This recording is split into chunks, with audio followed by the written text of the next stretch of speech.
Happy birthday అన్న. Birthday అన్న.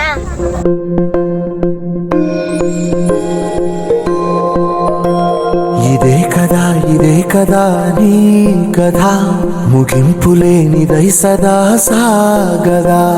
ఇదే కదా నీ కథ, ముగింపులేనిదై సదా సాగదా. నీ కంటి రెప్పలంచున మనస్సు నిండి పొంగిన ఓ నీటి బిందువే కదా నువ్వెతుకుతున్న సంపద. ఒక్కొక్క జ్ఞాపకానికి 100 ఏళ్ల ఆయువుందిగా, ఇంకెన్ని ముందు వేచనో అవన్నీ వెతుకుతూ పదా.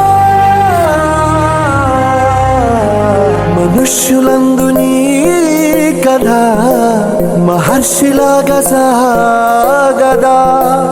మనుష్యులందు నీ కథ మహర్షిలాగా సాగదా.